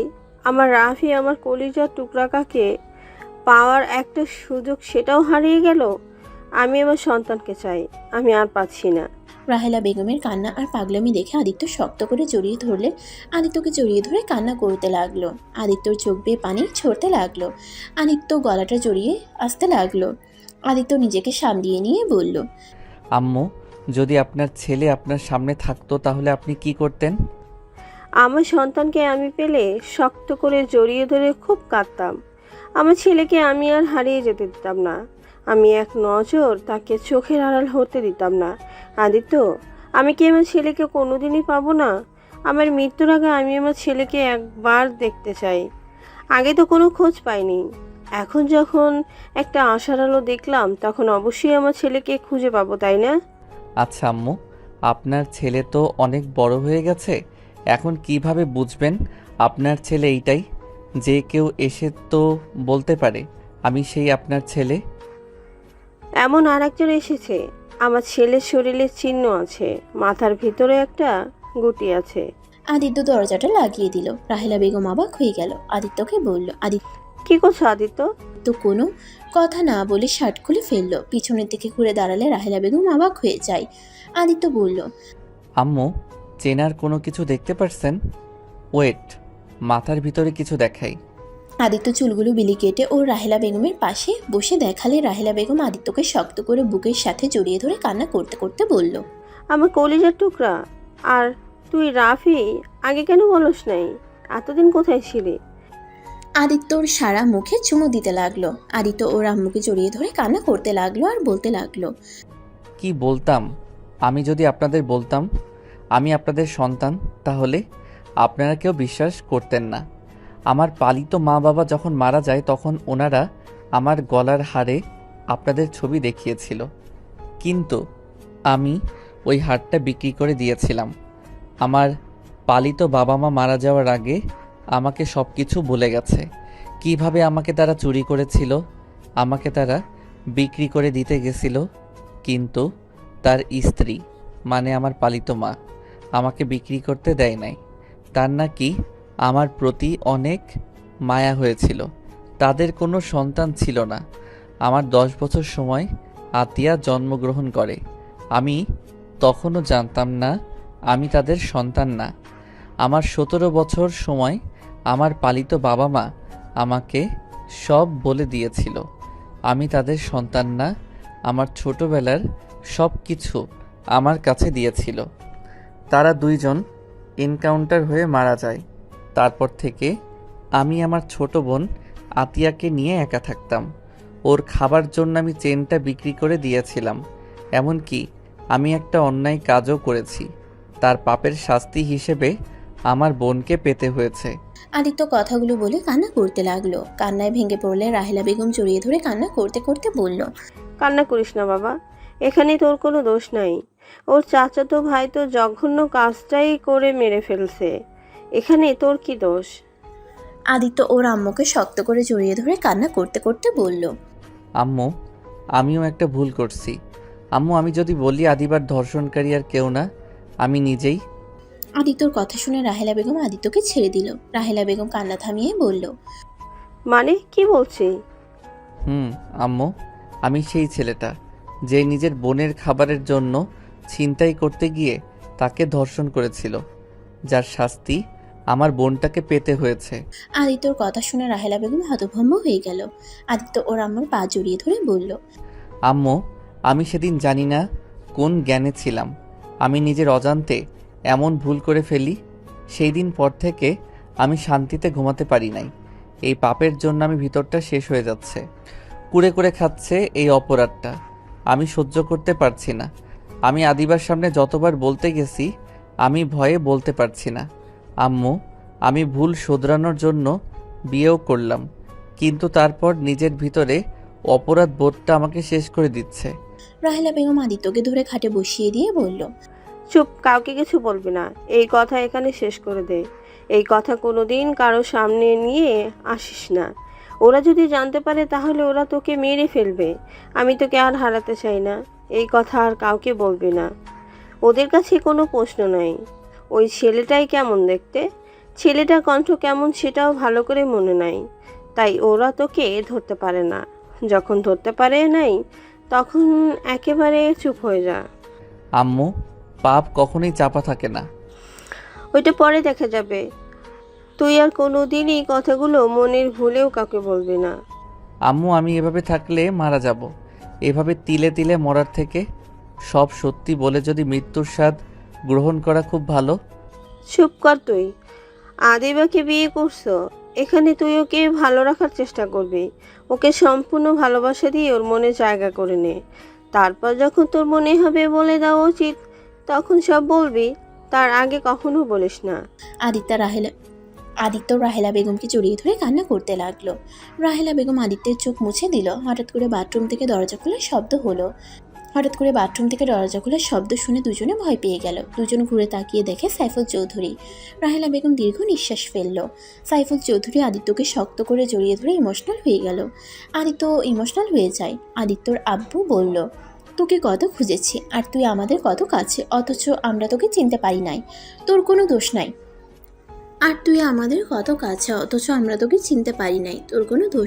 আজ যদি আমাদের সাথে থাকতি তাহলে কখনোই এমন ভুল হতো না। সব দোষ আমাদের।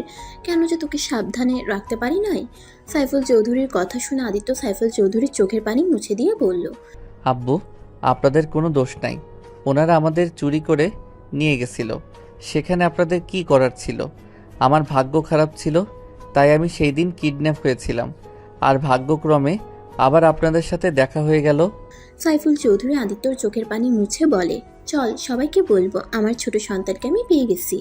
সাইফুল চৌধুরীর কথা শুনে আদিত্য বলল, না আব্বু, এখন এসব কাউকে জানানোর দরকার নাই। আমি দেখতে চাই আদিবা আমাকে কতদিন সহ্য করতে পারে। আমি দেখতে চাই ওই আসলে কেমন মানুষ আর ওর বাবা মা বা কেমন মানুষ। আর হুট করে এইসব বলে কেউ বিশ্বাস করবে না, উল্টা আমাকে প্রতারক ভাববে। প্রতারক কেন ভাবে? তোর কাছে সব প্রমাণ আছে, আর আমরা তো জানি তুই আমাদের সন্তান। আগে না, আমি চাচ্ছি না কেউ আমার সম্পর্কে এখন জানুক। আপনারা তো জেনেছেন, এইটাই তো অনেক। অন্তত আর আমাকে নিয়ে টেনশন করবেন না। আদিত্য রাহেলা বেগম সাইফুল চৌধুরীকে বুঝাতে লাগলো। দুজন বুঝলে আদিত্য দরজা খুলে চলে গেল। রাকিব আদিত্যকে দেখে বলল, তোমার রূপা আপুকে দেখছো? না ভাবি, আবার কই গেল? ভাবি বলো না, ওই জানলায় খেপে যাবে। যাজ্ঞা, আমার তো ভাবি হবে তাই না? না, করবে না। আচ্ছা চলো ভাইয়া, ওনাকে খুঁজি। আদিত্য রাকিব রূপাকে খুঁজতে লাগলো। অনেক জায়গায় খুঁজে কোথাও খুঁজে পেল না। আদিত্য রাকিবকে বলল, ভাইয়া, আমার মনে হয় আমাদের রুমে আছে, আর না হয় বাসায় চলে গেছে। বাসা যায় নাই, ওর আব্বু আম্মু ওখানে আছে। তাহলে আমাদের রুমে গিয়ে দেখি। আদিত্য রাকিব দুজন রুমের সামনে গিয়ে দরজা নক করলে রূপা এসে দরজা খুলে দেয়। আদিত্য রূপাকে দেখে টান দিয়ে রাকিবের হাতে তুলে দিয়ে বলল, জান, আমার বউয়ের সাথে সারাদিন কি করেন? এইদিকে আমার ভাই আপনাকে খুঁজতে খুঁজতে পাগল হয়ে যাচ্ছে, আর উনি আমার বউয়ের সাথে আড্ডা দিচ্ছে। বদমাইশ ছেলে, আমাকে এভাবে টান দিলে কেন? আর একটু হলেই পড়ে যাইতাম। পড়ে গেলে কি হইতো? একটু ব্যথা পাইতেন। আর আমার ভাইয়ের হৃদয় যেতে পুড়ে গন্ধ বের হয়ে গেছে। ওই দিকে খেয়াল নাই? আমার ওসব দেখার সময় নাই। আমি তোমার ভাইকে চিনি না। দূর, চেনেন না চেনেন ওইটা শুনে লাভ নাই। আমি আমার বউয়ের কাছে গেলাম। আদিত্য কথাটা বলে দরজা লাগিয়ে দিল ওদের মুখের উপরে। রূপা দরজা ধাক্কাতে লাগলো। আদিত্য পিছনে ঘুরতে ঘুরতে বলল, বিবিজান কই গো আপনি? কথাটা বলে পিছনে ঘুরে হা হয়ে গেল। আদিবার আম্মু, রূপার আম্মু আর কিছু মহিলারা বসে আছে, সাথে আদিবাও বসে আছে।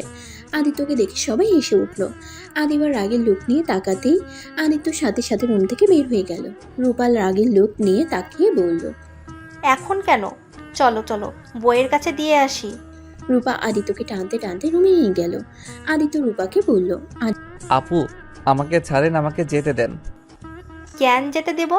আমাকে বের করলে না বইয়ের কাছে যেতে চাইলে? চলো বইয়ের কাছে নিয়ে যাই। রূপা ওকে ছাড়ে। ছাড়বো না। কত লজ্জা পেতে পারে আমি সেটাই দেখব। আমার মুখের সামনে দরজা লাগিয়ে দিয়েছে। আমি যে ওর বড় বোনের মতো, তারপর লজ্জা শরম নাই। আদিত্য লজ্জায় মাথা নিচু করে ফেলল। আদিবার আম্মু বলে উঠল, রূপা, আদিত্য কিন্তু তোমার সম্পর্কে সমান আছে। ওই তোমার বান্ধবীর জামাই, তার মানে তোমার সাথে সেই মজা করতে পারে। থ্যাংক ইউ শাশুড়ি আম্মু। আদিত্য কথাটা বলে রূপার হাত সরিয়ে দিয়ে বলল। রূপার মুখের দিকে এগিয়ে গিয়ে বলল, আপনি আমার সম্পর্কে শ্যালিকা হন, তাই শ্যালিকার মতো থাকেন, বড় বোনের মতো শাসন করতে আসেন না। তাই নাকি? দুলাভাই আমার, দুলাভাই চলেন আপনাকে একটু স্পেশাল যত্ন করি। আদিত্যকে রূপা নিয়ে যেতে চাইলে আদিবা রূপাকে বলল, একদম না, আদিত্য ওর সাথে যাও না। স্পেশাল আদর কিন্তু ভয়ঙ্কর হয়ে যাবে। কেন? দেখি কি আদর দেয়, একটু দেখা উচিত তো। আদিবা তুই চুপ কর। সব দুলাভাইরা এটা খাইছে, তোর জামাই কেন বাদ যাবে? আদিত্য যাও না, গেলে কিন্তু বিপদ হবে। দেখা যাক ভাইয়া কি করে। আদিত্য রূপার সাথে গেল। রাকিব, আদিবা ওদের পিছন পিছন যেতে লাগলো। রূপা আদিত্যর থেকে কিছুটা দূরে গিয়ে আদিবার ফ্রেন্ডদের আর কিছু কাজিনসদের ডেকে নিয়ে কানে কানে বলল। তারপর সবাই মিলে হাত মিলালো। আদিত্য ভ্রুকুচকে তাকিয়ে দেখতে লাগলো। আদিবা আদিত্যকে বলল, তুমি রাকিব ভাইয়ের সাথে এখান থেকে পালাও, না হলে কিন্তু তোমার নাজেহাল করে ছাড়বে। কেন, কি করবে? আমাকে মারবে নাকি? না মারবে না খাওয়াবে। তাই নাকি? এইটা তো ভালো। ভালো না সাই, আমার সাথে তুমি চলো। রাকিব আদিত্যর হাত ধরে দৌড় দিল। আদিত্যর পিছন পিছন রূপারা দৌড়ে যেতে লাগলো। আদিত্যকে বাইকে বসিয়ে রাকিব মুখ ভেঙচি দিয়ে পালিয়ে গেল। আদিত্যকে নিয়ে বাসায় চলে গেল। আদিত্য রাকিবের দিকে তাকিয়ে বলল, কি হয়েছে? এমনভাবে বাসায় নিয়ে আসলে কেন? বাসায় না নিয়ে আসলে? মরিচের মিষ্টি, মরিচের গুঁড়ার শরবত, যত ঝালের খাবার আছে তার থেকে ডবল মরিচের গুঁড়া দিয়ে খাওয়াতো। এর আগে আমার এক ফ্রেন্ড জামাই হসপিটালে ভর্তি ছিল, 5 জন ছিল। একদিন পর হসপিটাল থেকে নিয়ে আসা হয়েছিল। ওই 6 জন ওদের দেখলে ভয়ে কাঁপে। রাকিবের কথা শুনে আদিত্য হাসতে লাগলো। রাকিব ভ্রুকুচকে তাকিয়ে বলল, রে হাসো কে? ওনারা এত দুষ্টু, আমাকে ঝাল খাওয়াবে। আমি ঝাল অনেক খেতে পারি, আমার ওইসব কিছু হতো না। মরিচ ডলে ভাত খাওয়ার অভ্যাস আছে আমার। কত ঝাল খাইতে পারো, তার থেকে ডবল খাওয়াবে। ওই সব রাখো, যাও রুমে যাও, আমাকে কল দিয়ে বলে দেবো আমরা বাসায় চলে এসেছি। রাকিব কথাটা বলে চলে যেতে নিবে, তখনই আদিত্য রাকিবকে বলল, ভাইয়া, তোমার বাইকের চাবিটা দিবে? তুমি কি গাড়ি চালাতে পারো? ফ্রেন্ডদের বাইক চালিয়ে শিখেছিলাম। আচ্ছা এই নাও।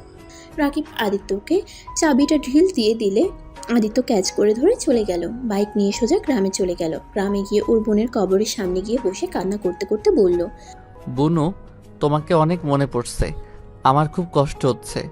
বুনু গো, বুনু, ওই বুনু উঠো না, তোমার মুখ থেকে ভাইয়া ডাক শুনতে ইচ্ছে করছে। ওই বুনু উঠো না। আদিত্য কথাগুলো বলে কান্না করতে লাগলো। আদিত্য কবরটা জড়িয়ে ধরে কান্নায় ভেঙে পড়ল। কবরের পাশ দিয়ে মানুষগুলো যাচ্ছিল আর সবাই অবাক হয়ে যাচ্ছিল।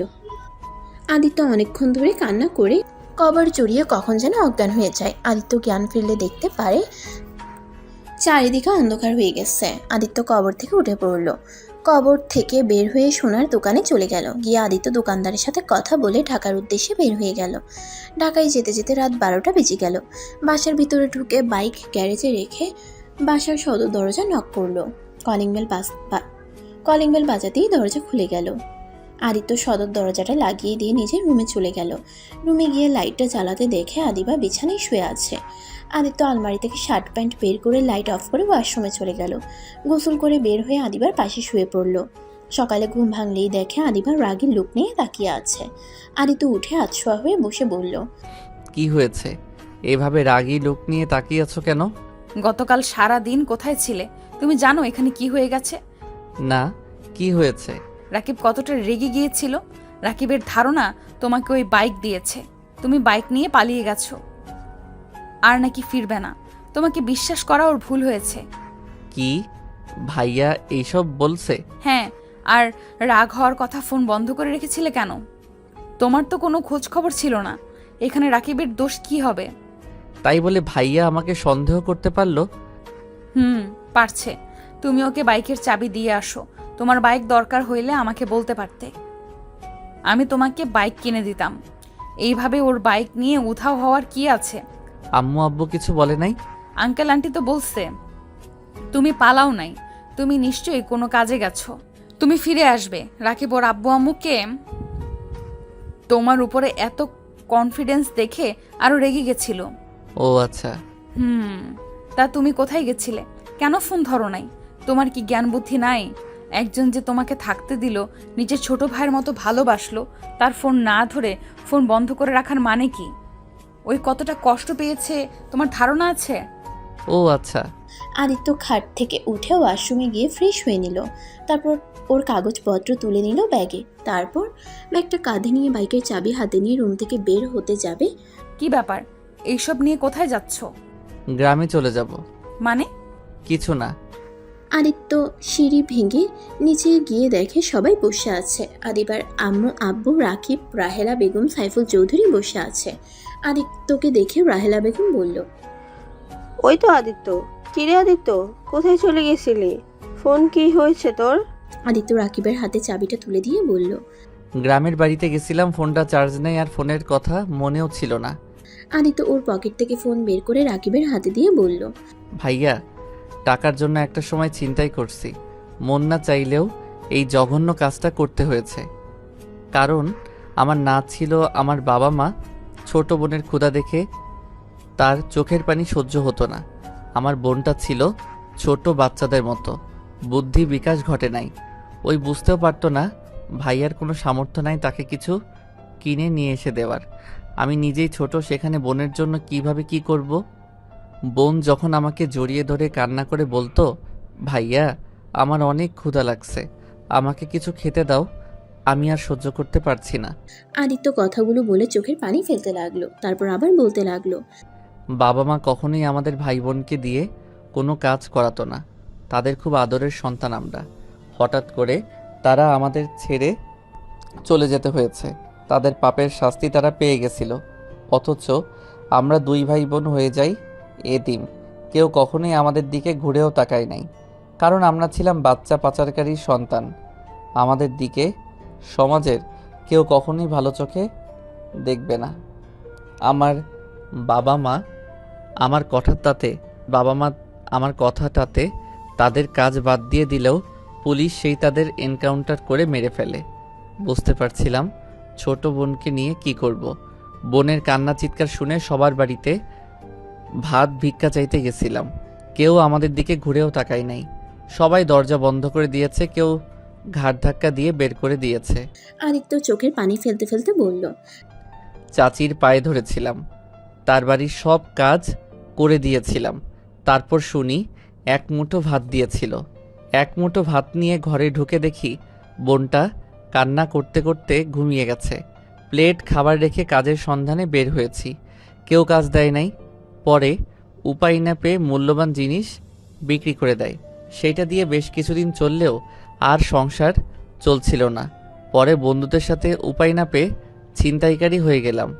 ছিনতাইকারী করে নিজের পড়াশোনা আর বোনের খাবার জোগাড় করতাম।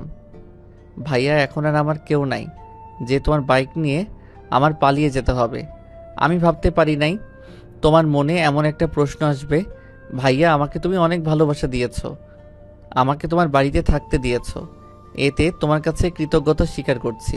আদিত্যর কথা শেষ হইলে রাহেলা বেগম আদিত্যকে পিছন থেকে জড়িয়ে ধরে কান্না করতে লাগলো। সবার চোখে পানি চলে এসেছে। রাকিব আদিত্যকে কিছু বলতে যাবে, সাথে সাথে রাহেলা বেগম বলল, তুই জীবনে এত কষ্ট করছস, আমার দম বন্ধ হয়ে যাচ্ছে। আমার আদরের সন্তান, আমার কলিজার টুকরা জীবনে এত কষ্ট করেছে, আর আমি কিনা রাজার হালে জীবন পার করছি। আর সেখানে আমার সন্তান এক মুঠো ভাতের জন্য এত কিছু করেছে। বাবা, আমাকে ক্ষমা করে দিস। সেই দিন কেন আমি পার্কে গেছিলাম? সেদিন যদি না যেতাম তাহলে আজ এত কিছু হতো না। রাহেলা বেগমের কথা শুনে সবাই অবাক হয়ে গেল। আদিত্যর আব্বু আদিত্যর কাছে এসে কপালে চুমু দিয়ে জড়িয়ে ধরল। আদিত্য ওদের থেকে নিজেকে সরিয়ে নিয়ে বলল, আম্মু আব্বু, প্লিজ কান্না করবে না। আমার ভাগ্য যা ছিল তাই হয়েছে, এতে আমার কোনো আফসোস নাই। তারা লোকটা খারাপ হইলেও আমাকে তারা নিজের সন্তানের মতো ভালোবেসেছে। যতদিন বেঁচে ছিল আমাকে ততদিন অনেক ভালোবাসা দিয়েছে। রাগে তাদের উপরে রাগ হতো, কিন্তু এখন বুঝি তারা পেটের দায়ে এমন করছে। কারণ এই সমাজের মানুষগুলো কাউকে ভালো হতে দেয় না। কেউ ভালো হতে চাইলেও তাকে খারাপ বানিয়ে ছাড়ে। যাই হোক আদিবা, আমার তোমাকে কিছু কথা বলার আছে। কি কথা? আমি জানি না তুমি আমাকে কি করবে। তুমি আমায় যে শাস্তি দাও আমি মাথা পেতে নিব, তাও এইটা আমি আর সহ্য করতে পারছি না। তোমাকে সত্যিটা না বলে আমি মরেও শান্তি পাবো না। রাফি, এসব কি বলছিস? রাফি, তোকে না বললাম। রাফি মানে? হ্যাঁ রাফি, আদিত্য তোর হারিয়ে যাও ভাই। সবাই অবাক হয়ে আদিত্যর দিকে তাকালো। রাকিব আদিত্যকে শক্ত করে জড়িয়ে ধরে বলল, ভাই আমার, আমাকে তুই ক্ষমা করে দিস। আমি রাগে রমাথায় তোকে অনেক বাজে কথা বলছি। আসলে মাথা ঠিক ছিল না। রূপা আমাকে কল দিয়ে অনেক অপমান করে, যার কারণে আমার মাথা বিগড়েছিল। ভাইয়া, আমাকে ছাড়ো। আমার তোমার উপরে রাগ নাই, শুধু খারাপ লাগছে অতটুকু। যাই হোক আদিবা, যেটা বলতে চাইছিলাম। বলো। আদিবা, আমি যদি বলি আমি তোমার ধর্ষক, তাহলে তুমি আমায় কি করবে? আদিত্যর কথা শুনে আদিবা কয়েক পা পিছিয়ে গেল। আদিবার আব্বু আম্মু দাঁড়িয়ে গেল। আদিবার আম্মু বলল, কি এসব কি বলছো? ঠিক বলছি, আমি সেই ছেলে। আর এই যে তোমার গলার চেন। আদিত্যর হাতের চেনটা দেখে আদিবার যেন হাত পা কাঁপতে লাগলো। আদিবার মাথায় যেন আকাশ ভেঙে পড়লো। আদিবা কাঁপা কাঁপা কণ্ঠে বলল, কেন করলে আমার সাথে এমন? সেদিন তো তোমার হাত জোর করে বলেছিলাম আমায় ছেড়ে দাও, যত টাকা লাগে আমি তোমায় দিব। তারপরও তো তুমি আমায় ছাড়ো নাই। আদিত্য, তুমি আমার সাথে এমন কেন করলে? আদিবা আস্তে আস্তে কথাগুলো বলে লাস্টে চিৎকার করে বলল। আদিত্য ভয়ে কেঁপে উঠল। আদিত্য আদিবার পা জড়িয়ে ধরে বলল, আমাকে ক্ষমা করে দাও। আমি সেদিন কিভাবে কি করে ফেলছি আমি নিজেও জানি না। আমি তোমার সাথে অন্যায় করার পর আমি একটা দিনও শান্তিতে ঘুমাতে পারি নাই। আদিবা, আমাকে প্লিজ ক্ষমা করে দাও, আর না হয় আমাকে শাস্তি দাও। তুমি যা শাস্তি দিবে আমি তাই মাথা পেতে নিব। আদিবা রেগে গিয়ে আদিত্যকে লাথি দিয়ে ফেলে দিয়ে বলল, তোর কোনো ধারণা আছে তোর জন্য আমাকে কত কি সহ্য করতে হয়েছে?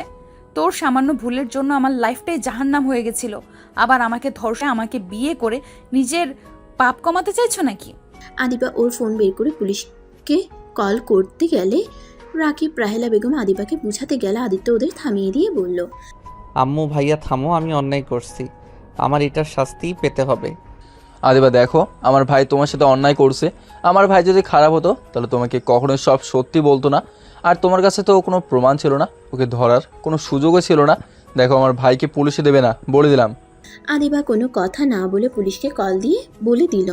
আদিত্য ওর আম্মু ভাই আব্বুকে বোঝাতে লাগলো। এর ভেতরে আদিত্যকে পুলিশ ধরে নিয়ে গেল। আদিবা হাঁটু গেড়ে বসে পড়লো।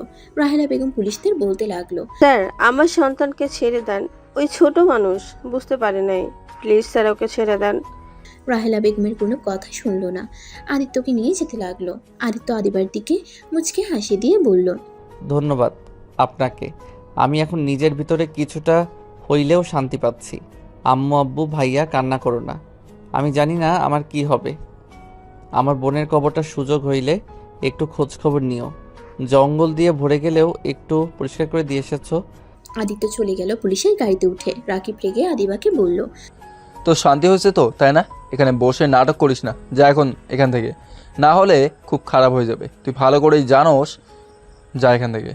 আদিবার আব্বু আম্মা আদিবাকে নিয়ে চলে গেল।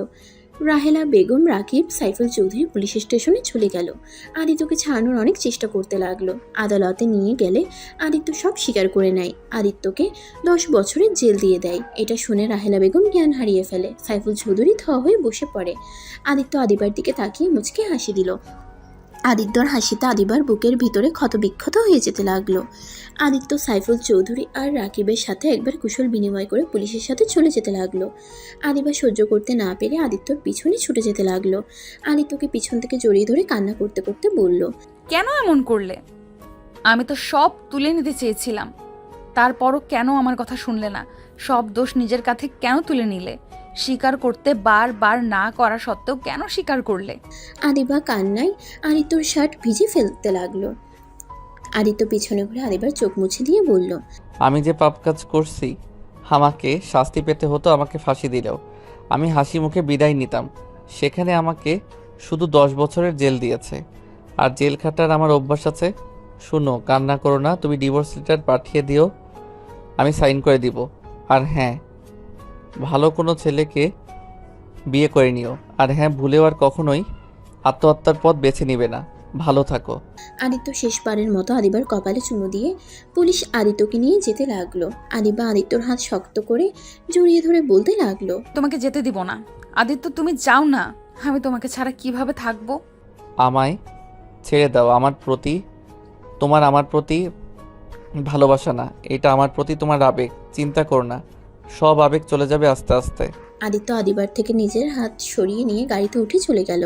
আদিবা হাঁটু করে বসে চিৎকার করে কান্না করতে লাগলো।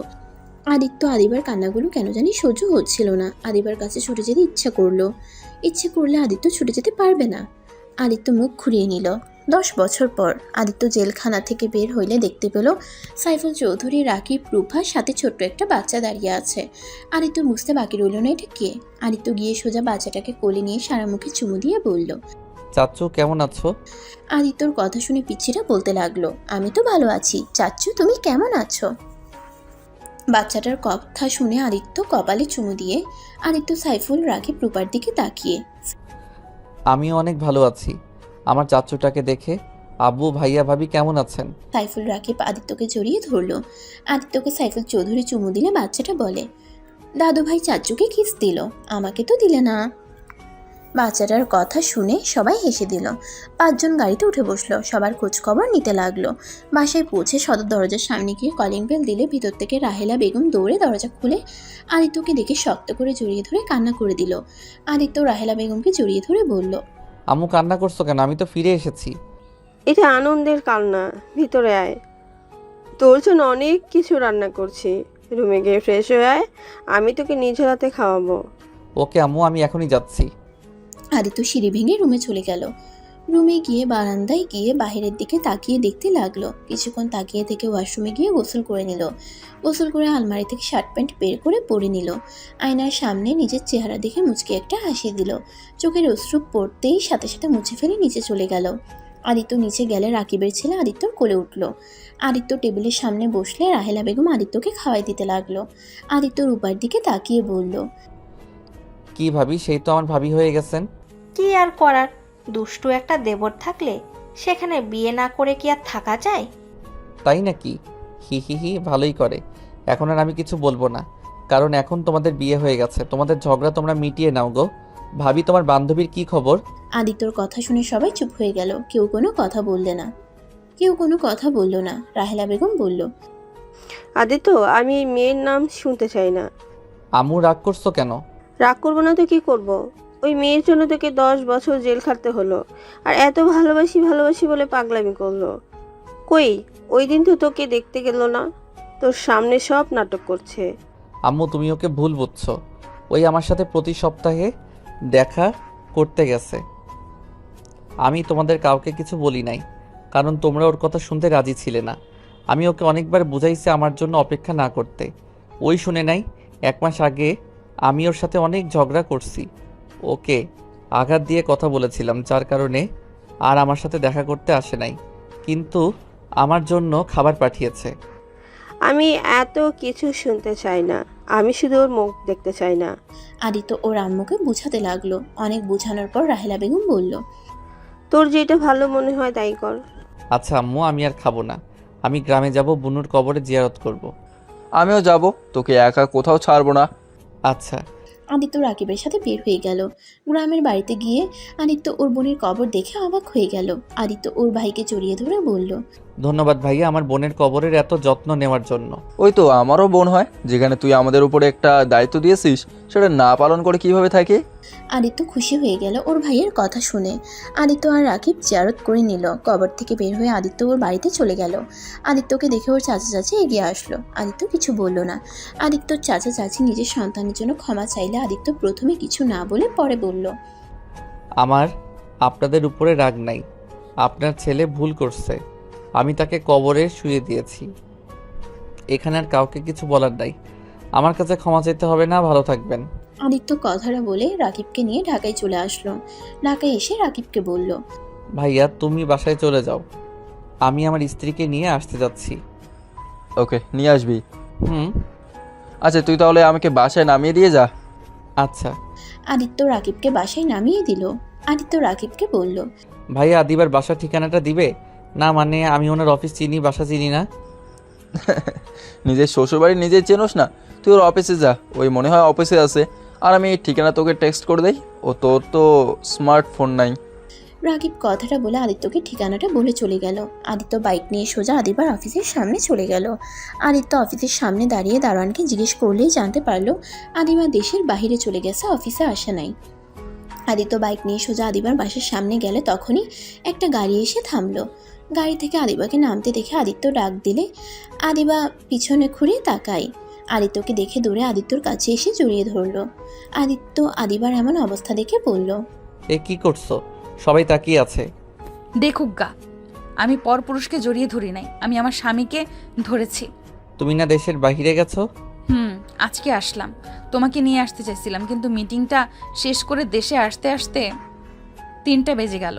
কিন্তু তুমি এখানে কি করছো ভেতরে যাওয়া বাদ দিয়ে?